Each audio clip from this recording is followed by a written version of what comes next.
the LaxFactor podcast. What is up, college lacrosse fans? You're watching episode number 296 of the LaxFactor podcast.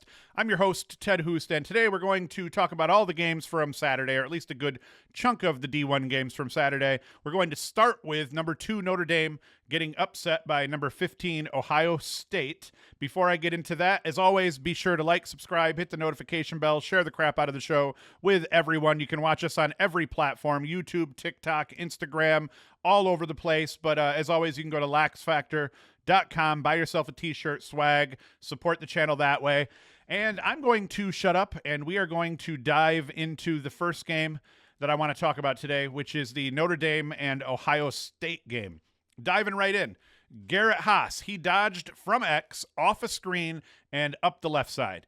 He turns to bust a question mark, but instead of taking his shot, he bangs the ball down to Shane O'Leary, who had just caught his defender kind of sleeping after setting that screen. He catches and releases the ball just as he catches it at about GLE, beating Ricky Ardelli and giving the Buckeyes a lead with just 7 seconds remaining in the game. The game-tying goal, which was also pretty crazy, Liam White totally dusted his short stick while still way outside the box. He was kind of over-pursuing. White beats him. No help comes. He crow hops 2, maybe 3 times into a low laser that beat Ricky Ardelli. A freshman pulling that type of goal out of his arse in a game like this is a great sign for Ohio State. Now, quick statistical mention here. Ohio State beat Notre Dame in every stat except saves and ground balls here. Shots, OSU led 44-34, outshot them by 10. Shots on goal, OSU 30-22. Turnovers, Notre Dame had 16 to OSU's 14, so they were +2. Clears, Notre Dame 22-25, not bad, but OSU 19 of 20. Face-offs, OSU won 13-9. So they won in pretty much every statistical category for the most part. Bobby Van Buren and the Ohio State defense limited Chris Kavanaugh to just 2 goals off 7 shots. Now, if it wasn't Van Buren roughing him up and beating him up a little bit, it was everyone else that had to chip in and help out because there was picks and switches. So Van Buren wasn't the only guy playing good defense on Kavanaugh and company. It was the entire defense kind of chipped in to limit this Notre Dame offense. They forced Kavanaugh into 3 turnovers. He also took a shot with 3 minutes and 44 seconds left in the game while the score was tied up, and Caleb Fyock stood his ground, robbed him, which allowed for his team to score that eventual game winner.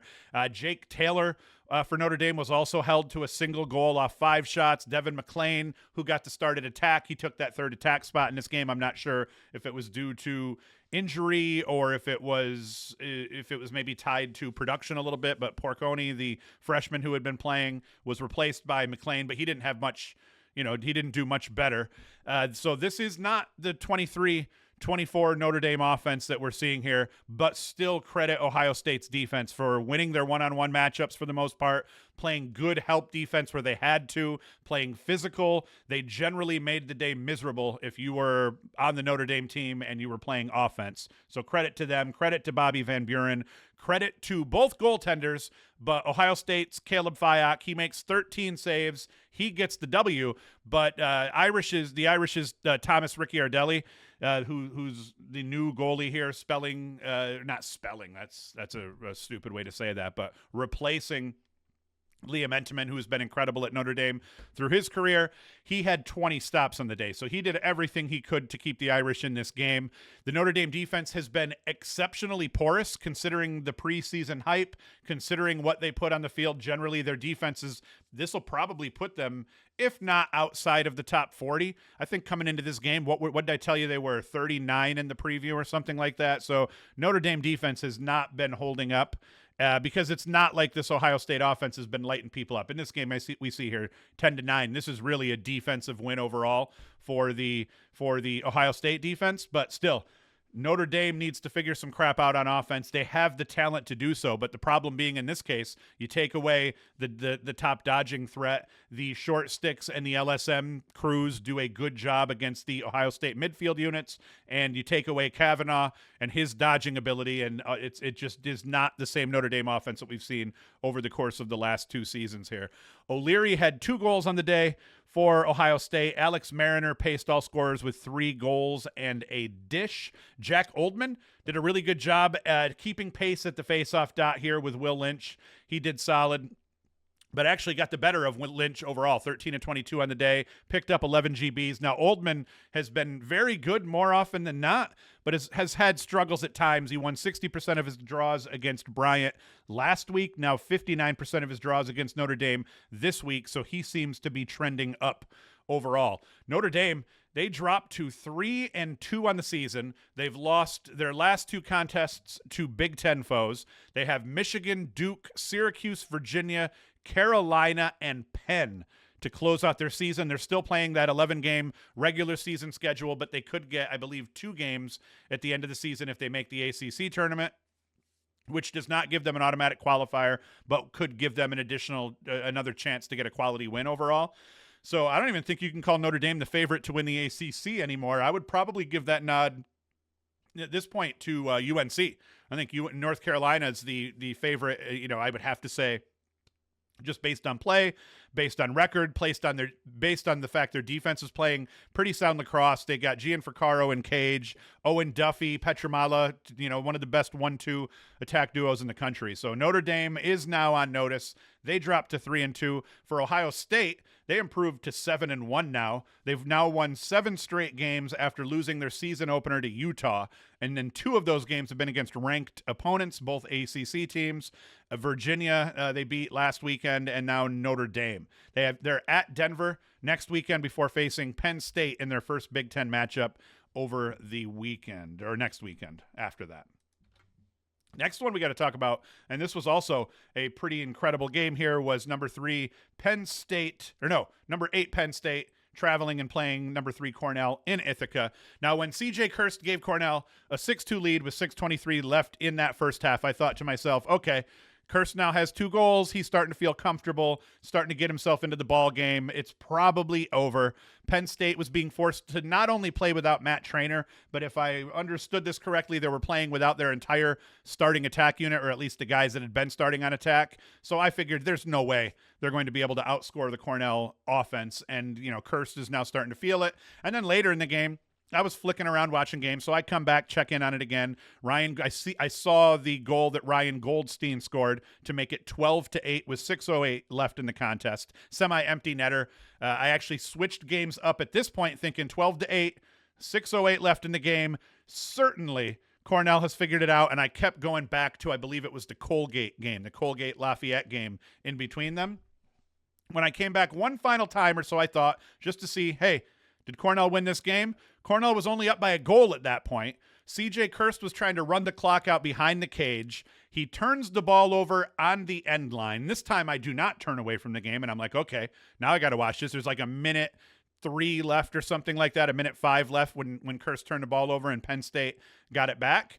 Then I continue to watch as I realize that Penn State actually is man up in this moment. Jack Amon stuck the game-tying goal just as the Cornell penalty was expiring, but they hadn't gotten back into even yet. Beautiful shot that beat Wyatt Nust off-stick nipple is what I like to call it. As Nust is standing here, he's a right-handed goalie. He's a left-handed goalie, I believe Nust is. It beat him off-stick side. Shots coming from this side, beats him off-stick side about nipple level, which a goalie can make a save like this. It is much harder for that goalie to kind of get down here. He kind of got handcuffed. I'm really overly describing that. I have no idea why I decided to launch into that tirade here.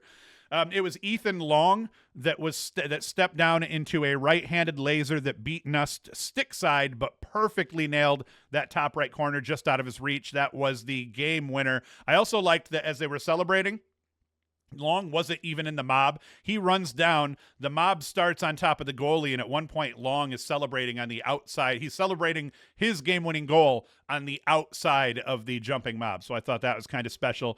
Can't say enough about the Penn State defense overall in this one. They held Cornell to 12 goals. CJ Kirst was 2-2. Michael Long 2-1. Ryan Goldstein 3 goals. You'd say, well, you didn't stop their attack, but if you know what the Penn State or what the Cornell attack has been doing in terms of point production. CJ Kurse leading the country in points.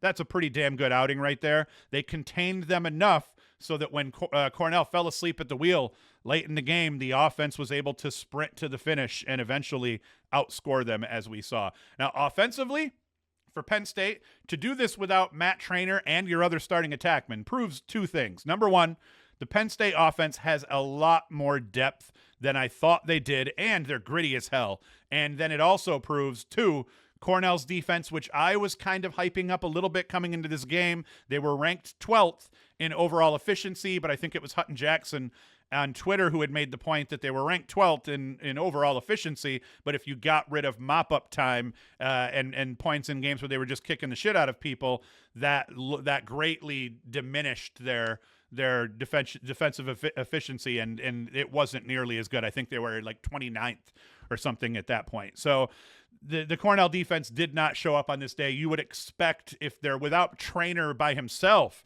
I would have expected Cornell to be able to pull this game out with their full complement of players without Matt Traynor on Penn State, but to know that Penn State was missing three attackmen, and for them to still win, credit to them. More depth than I thought. Screw me, I'm a moron. Now, another thing, Hunter Aquino, one of those guys, he was 1-4, used a solid outing to now even up Matt Traynor for the team lead in points. He's now got 23 points. Matt Traynor also has 23 points. Luke Wallstrump, 2-2. Liam Matthews, 3-1. They each put up 4 points. So a hell of a job out of those guys. Kobe Baldwin, face-off guy here for Penn State. He ends up doing a pretty good job. He wins 15-25 against Jack Cascadden, who's been pretty good here so far for Cornell. So that absolutely factored into the win. Everybody else, chipped in as well. What do we have here? 15-25, and then Chase Mullins was 1-2. I guess that doesn't really matter. The most surprising thing, I think, in this one is I already said that. No, I did not say that. Besides the fact that they won this game without Matt Traynor, most surprising thing is when you look at the goalie stats. I would have assumed, hey, close game that they win against Cornell. Obviously, Jack Farasian factored heavily in that victory. He did not. He was allergic to stopping the ball. 4 saves against 12 goals against for Jack Farasian, and for his team to still win this game, that's actually pretty insane. Wyatt Nust was not much better. 8 saves, 13 goals against, but we got 2 goalkeepers here. Farasian 25%, Nust 38%. Not great, but hey, Farasian picks up the W, so he doesn't give a shit. Penn State takes on Robert Morris next weekend before starting Big Ten play with Ohio State after that, and then Cornell and Princeton. Cornell has Princeton and Yale up over the next 2 weeks. Now we have to talk about number 1, Maryland, hosting Delaware. This was not a game. One thing I wanted to make note of here, Braden Erks's stat line: 3 goals, 1 assist, 2 GBs, a turnover, and a forced turnover. His first 2 goals were easy, near carbon copies of each other. He was literally just camping on the backside of the crease. Dude dodges down the left alley, hits him on the back left crease. Just an easy left-handed quick stick for Erksa. And then he also had a great a goal later in the game, a nice dodge underneath his man. Beat him, kind of got underneath and dove across the cage, ate some contact, scored 3 goals in this game here. Now, I had mentioned him specifically because in the preview, I talked about how he had committed more turnovers than points in 4 of the Terps' 5 games so far this season. Now, I know this is Delaware, so let's not get too excited or whatnot, but because it was, in fact, the Terps' first easy game, as you could say. But the fact that Erksa took 10 shots, great sign. He's not wilting. He's trying to stay involved and figure things out. And like I said, the first 2 goals were easy, off-ball goals. That sometimes that's all you need to get yourself comfortable. They say that with basketball too. Sometimes you just need to see the ball go in the net, no matter how it does, whether it's a foul shot, layup, whatever. Just see the ball break the plane of that rim, go through the net, and that makes your life a little bit easier on that next shot. And I hope that happens for Erksa here because, like I said, if Erksa can shave a turnover a game off his record and off his stat line, and if he could add a goal or a point a game to that stat line, this Terps offense, man, they're starting to figure it out. Now, it wasn't really the beatdown that the score indicated here. Also, while Maryland's defense played okay, they gave up 34 shots. 25 of them were on cage, and Logan McNaney was once again forced to kind of stand on his head. He comes up with 16 saves in a game that looks like a blowout in terms of the final score, but because he had 16 saves. That wasn't the case at all here. He had a very good game. Backup Brian Ruppel came in. He made 6 stops with no goals against. So credit McNaney for turning this into the beating that it was, because if he didn't play as well as he did, it wouldn't have been, it still would have been 14-7, let's say, or 14-8, something like that. But it would have been a much more reasonable score, I think, by the end. Terps getting involved in a scoring action. Zach Whittier, 2-3. Braden Erksa, 3-1. Matthew Keegan, my guy, 3-1. Spanos, 4 assists. AJ Larkin, 2 caused turnovers, 4 GBs. Will Schaller, 2 caused turnovers. Now, I keep saying it over and over again, but I am a big Matthew Keegan fan. Versatile as hell. He can rip a laser from 15 yards out, which he did in this game. Top cheddar. Off the pipe, by the way. I think that was the game's first goal. He can score an easy dunk off the crease, which he did for his second goal of the game, and then he buried a left-handed shot low for his third goal off the wing. So the guy can kind of do everything for this team. What a great pickup in the transfer portal from Binghamton. Maybe I won't talk about him and hype him up again the rest of the season, because Lord knows I've been riding this dude's jock all season thus far. So maybe it's getting weird at this point, but we'll see how it goes. That was it, though, for Maryland's easy stretch. They have Virginia next weekend on the road, and then they start Big Ten play the following weekend against Michigan, who's been playing some pretty good lacrosse as well. Let's dive into the next one. We got Hofstra at number 6 North Carolina. Now, I had said in the preview show that even though their records going into this game were identical, one of these teams is not like the other. I am not sure if they did me right and they played not like us in the pregame. They should have, though, because they came out and kicked the shit out of Hofstra 10-1 over the course of the first quarter. And that was all she wrote pretty much after that first quarter. It was pretty much over after Owen Duffy's first goal specifically. He got away from his defender in the back right corner. He swims under his short stick, got put down on his knees, kind of got dropped, maybe not even his knees. He might have kind of hit his elbows and knees a little bit. But as he's getting back up, before he is fully upright again, he lets it go, kind of a short armed, or what you would call it. He's got his hands cranked up on the stick a little bit, lets it go, puts it high past that poor unsuspecting keeper. And it was only the first goal of the game, but I felt like, okay, this game's over already. He went on to score the goal that put UNC up 4-1. A nice dodge from the top of the field, top corner into the middle of the field, got his hands free and scored. And then he also had the dish on the goal by, who was it? Brett Wilson had a step down with 48 seconds left in that first quarter. He assisted that as well. So Duffy was all over the place. I really like Duffy dodging from the corner, from the wing into the middle of the field. He's done a great job. He soaks checks. He's not a big guy, but he handles contact much better than a guy his size you'd think would. So credit to him. He did a great job. 2-4 on the day. Matt Reed here, 1-4. Spencer Wertheim, 1-2. Dewey Egan, 3-0. Our boy Petramala just 1-0 off 4 shots. So he didn't have to even do that much. And like I said, I think Duffy right now playing like maybe the best attackman in the ACC. At least you could make the argument. And there's some good attackmen in the ACC, but so far he's been playing well. Over the course of this season, scored 6 points, 4-2 in UNC's season opening win over Michigan. Only had an assist in their second game against Stony Brook, because he's been up and down a little bit. 5 points, 4-1 in the 1-goal win over Hopkins. Turns around, 2 points, 1-1 in the win over Penn. 5 points, 3-2 in the loss to Princeton, and then 6 points. He was 4-2 in this blowout over Hofstra. Now, that was technically supposed to be the week off for Duffy, but you see, he alternated, or what would you call it? He's been alternating his big games so far, with a big game and then a small output game. But he broke that streak today against the 4-1 Hofstra team that, as I predicted, wasn't going to be able to hang with the heels despite those identical records. Now, if we look at what Brady Wambach did, he was a little bit criminal at the faceoff dot. He won 20 of 23, 87%, 9 GBs on the day. Colin Hannigan came in and won 5 of 6 in relief of Wambach. That's a brutal stat line if you're Hofstra and you're just trying to come into UNC and just make a respectable game out of it, which they did by the end, I think. North Carolina called the dogs off a little bit in that second half and made it more reasonable.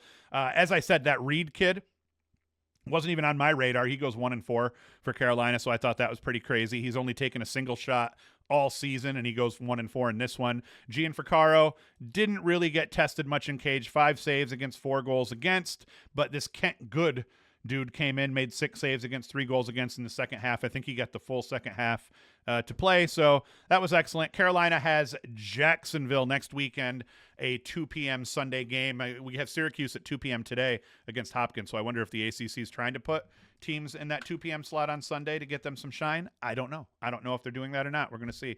Air Force and Duke. Air Force, they hung around and caused Duke some problems on Saturday. Duke had an 8-5 lead at the half. Air Force scored the first 2 goals of the third quarter to get back to within a goal before Duke rattled off 4 straight and then kept the game out of reach after that. Now, I continue to marvel at how Andrew McAdory is continually getting a lack of touches. He's only got 3 shots in this game. He goes 1-3 on the day.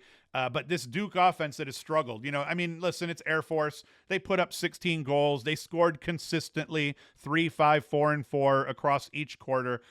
So it's not like they were offensively anemic or anything like that on this day, but I still question not having Andrew McAdory get more touches. It doesn't even have to be in the form of playing attack.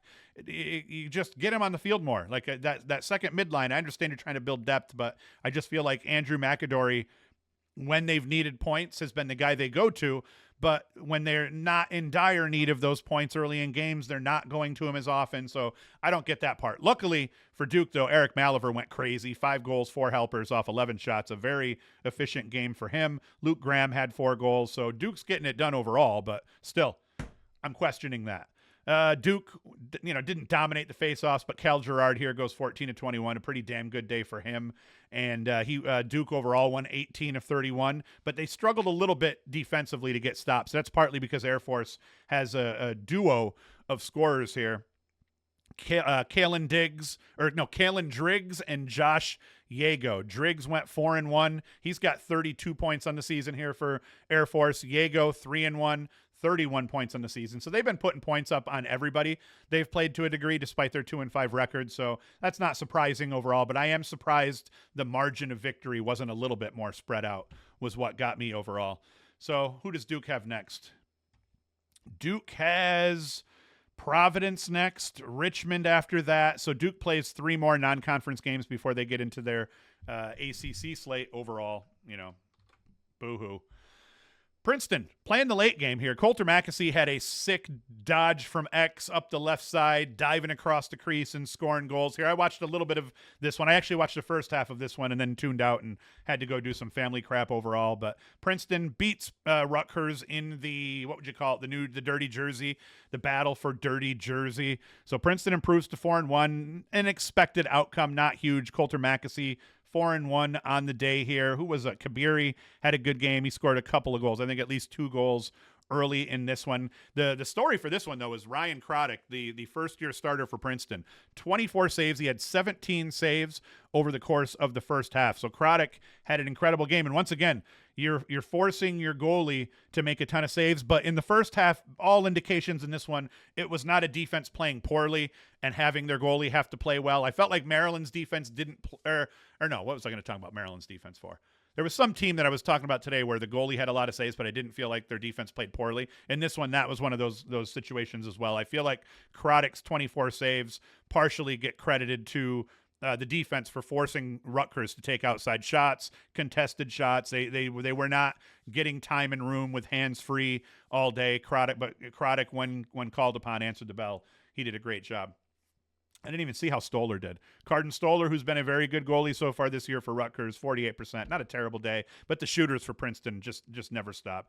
Kobe Ginder, 6 of 11 here, but look at this Matthew Pilato for Rutgers, 13 of 16 on the draws. So he dominates the faceoff dot overall, and it doesn't matter for Rutgers. But that's probably why Rutgers was able to hang a little bit more closely overall. So Princeton, who do they have up next? Princeton has Cornell, Harvard, Dartmouth. Even Dartmouth right now, I think, is rocking a 5-1 record at this point. They just picked up a win against Utah at home. So the Ivy League's going to be tough, but Princeton's schedule is not going to stop. They're pretty much going to play, well, they do have Vermont a little bit later here. And now even Yale doesn't stink, apparently, so that's interesting. Coulter McAsee, though, tearing it up. Good to see out of him. Harvard, Michigan. I watched a good chunk of this game. This was one of the games I was flipping back and forth watching as I was trying to watch the Cornell game. And it was the Sam King show. 6 goals. on the day for Sam King. A couple of those goals came late in the game when they needed them. I think the score was tied at, 11s? Tied at 11s late, and I think King scored that eventual game winner, dodge up the left side of the field. Just his prototypical, I beat you high, turn around, got the shot off while I'm still running.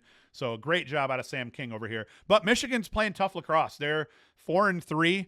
Their losses, though, not to terrible teams. They lost to Carolina, they've lost to Duke, and now they've lost to Harvard. The problem for them is their wins haven't come against anyone that matters. But, hey, they have Notre Dame at home next weekend, so that, now that their counterparts, Ohio State, their bitter rivals, have knocked off the Irish, maybe Michigan's going to come in, with a little bit of a boner and see if they can do the same thing.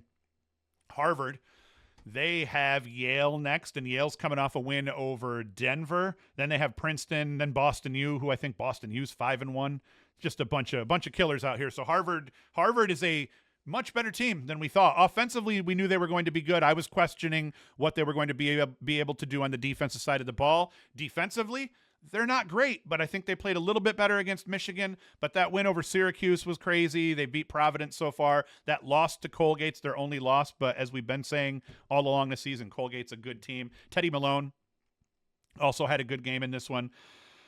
Oh, no, he didn't. He was 1-1. I guess I saw Teddy Malone's one goal then, so I just assumed he had a good game. But this overall was a good one. Now, let me tell you, Hunter Taylor, still below 46% here in this game, but he had a couple of very timely saves. But the big boy here, I love how he clears the ball. He's very good in terms of outletting the ball. Got incredible stick skills for a goalkeeper. I've been talking about Hunter Taylor because I talk about Michigan a lot for a while. He is a goalie that puts up mediocre stats, but I think it's partly only because he's got a mediocre defense in front of him, but he's capable of getting hot. But he's been playing decent here for Michigan overall thus far this season. If we kind of dive into his stats, I mean, this is his second worst. No, he played rough against Carolina.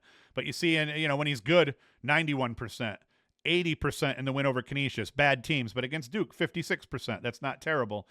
So yeah, below 500 in this one against Harvard, but he is a good goalie, so watch him. He's going to help Michigan. What else we got here? Colgate and Lafayette. Again, I watched a little bit of this one, and Lafayette controlled this game for almost the whole game. I was sitting here thinking, man, I root for the New York teams, and I've been rooting for Colgate overall. So Lafayette, 9-6 lead at the half, and then through that second into the third quarter, they kind of controlled the score a little bit. Eventually, Colgate, though, they just went off over the course of that fourth quarter, outscored Lafayette 8-2 over the course of that fourth quarter. I can't remember if any bettors out there, I believe that may have covered the spread.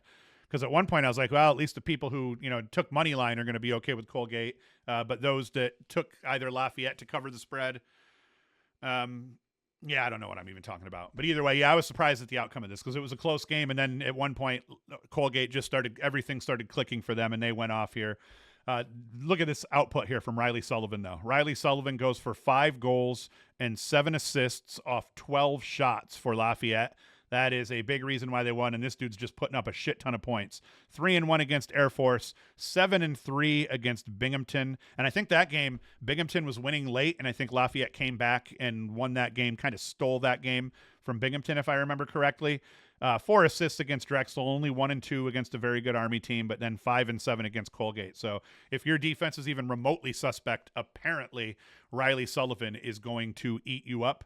For the Colgate side, Jack Turner 6-1, Liam Connor 2-4, Rory Connor 4-1. So they did their thing. Matt Lacombe was very bad in cage here. Just I noticed this as I was kind of going through goalie statistics yesterday. It seemed to be a bad weekend in general to be a goalie. There's a lot of goalies where a lot of games where both goalies were below 50%, if not well below 50% overall. And one of the reasons that Lafayette did so well, Evan Prince here, 20 of 34. And I do believe someone told me this. Ross Prince, the Georgetown faceoff man, I believe someone told me Evan Prince is Ross Prince's brother. And it would make sense. And now if I'm wrong on that, fuck me and I'm a total idiot. But I believe that is the case. He goes 20 of 34. That's a hell of a game, 11 GBs. So good job by him. We're going to dive into Fairfield and UMass. Fairfield 7-0. I think they said it's the first time they've finished their non-conference portion of their schedule undefeated as they have here. This Devin Lamprin has been incredible all season for them. 4 goal. He's had a couple of middling games here overall, but either way, Devin Lamprin has been good. He goes 3-2 on the day. Goalkeeping, Will Snyder, 63% of the stops here. They played 3 goalies in this. When you get 3 goalies in a game, you were kicking the shit out of that team. They were winning 17-1 at the half, which is pretty brutal overall, and that's despite UMass Lowell doing a good job at the faceoff dot. And it wasn't an exciting weekend full of games in terms of just there wasn't a whole lot of really good top 20 matchups. The big top 20 I say that as fucking Ohio State upsets Notre Dame, so that's a pretty big fucking deal, I guess. And then as Penn State upsets Cornell. So I'm a moron, but I just meant like the last couple of weekends we've had 4 or 5 games with pretty highly ranked teams facing off against each other, and it felt like this one was a lot more ranked team handling their business against an unranked team. Penn barely beats Villanova here. Actually, I say barely. They were up 6-0. Villanova had a good second half to kind of get back in it. We had who was it? I believe it was Brendan Lavelle busted one of the deepest 10-yard or 10-man ride goals that I've seen so far. Penn's getting 10-man ridden.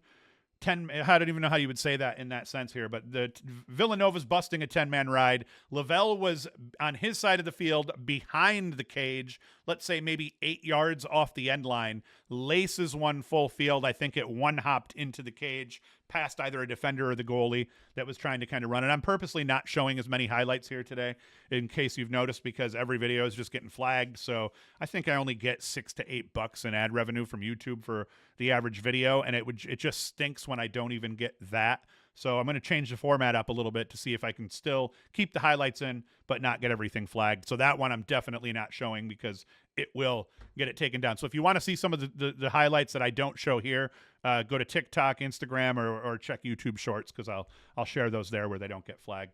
Griffin Skane, 5 goals here for Penn. Ben Smith, 0-3. Leo Hoffman, 0-2 overall. Let's see how our boy Emmett Carroll did. There he goes. He has a good game. 14 saves, 8 goals against for Carroll, who was my preseason pick for goalie of the year. I figured he'd end up being the first team All-American goaltender here this season. Faceoffs, they were okay here. Actually, Tyler Sandoval, I believe the former Princeton faceoff man, if I'm not mistaken. He goes 11-16 for Villanova, so that's a pretty solid job for him. I did not watch any of this game because it was behind a paywall. Virginia, it was kind of close early on here. You see that Towson even went into the half with a 4-3 lead before Virginia outscored them 8-2 over the course of the second half. They go on to win. The usual suspects here: Truett Sunderland, 2-3. Thomas Menke, I believe, is a Texas kid. He goes 3-1 in this game. McCabe Millen and Roy Colsey each put up 2 goals. They also, Matthew Nunes got to start in cage. He is also a Texas kid. He goes for 15 saves on the day. Hell of a job out of him. And then Matthew I got to figure out how to say that. Constantidis. He goes 12-19 at the faceoff dot. That's pretty good. That's the reason they were in it at the half also. Now, this game, I got to eat shit on this one. I was watching my nose is itching here. I don't know why. I was watching the live stream, the Crease Dive podcast live stream, and they have a super fan that's supposedly in everybody's live streams here.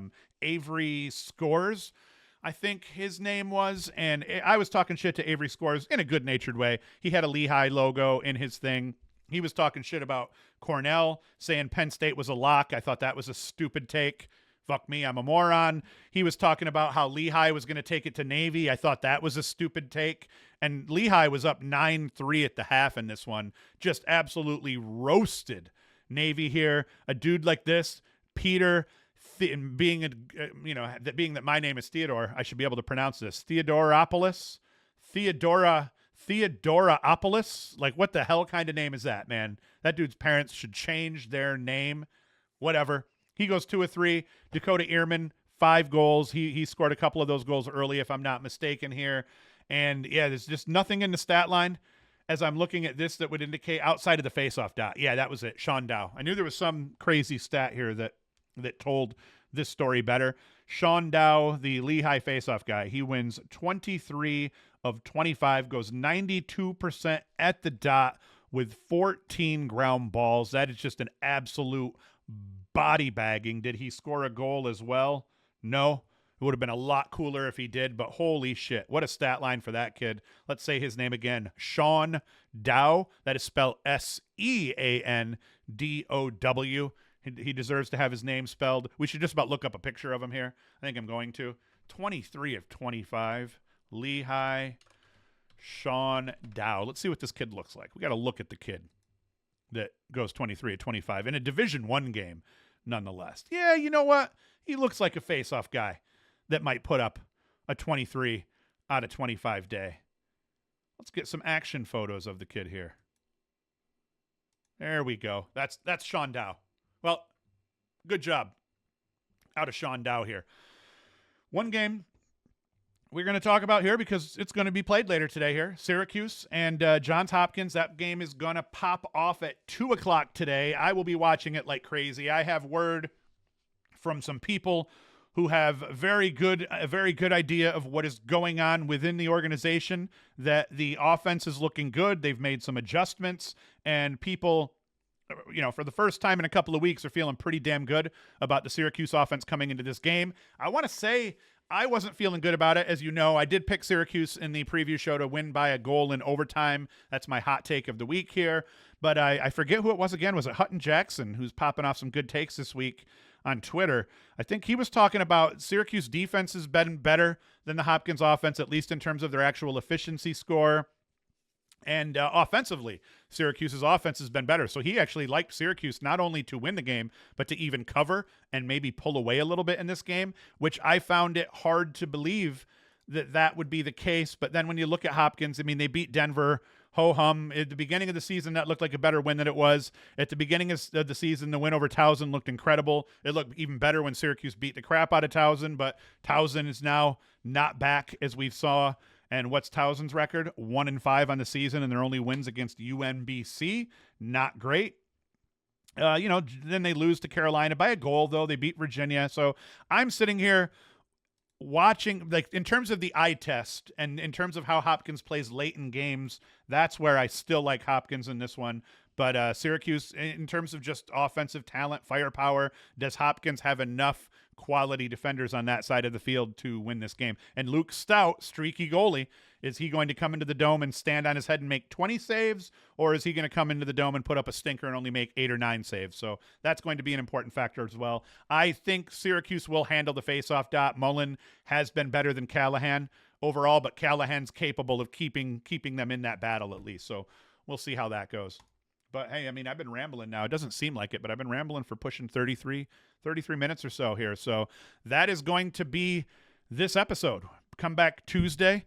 As I've been saying, we're doing the D3 podcast every Tuesday, and then you can come back Thursday, and we do the preview show on Thursdays. Big slate of D3 games here, though, to talk about for on Tuesday here. We'll have some highlights for that. And I'll run highlights a little bit more grossly this week for the D3 game because they don't get me flagged, and I can actually make some revenue off that. So tell your friends. We're doing the D3 podcast. As always, go to LaxFactor.com, get yourself a t-shirt, support us that way, share the show with people. That's all I really ask. Share, like, subscribe, do all that stuff. Just help us improve our numbers overall, and that will help line my wallet and my wife's pocketbook, as the ladies like to say a little bit. And that's it. Thank you for watching. Thank you for listening, and Hoost is out.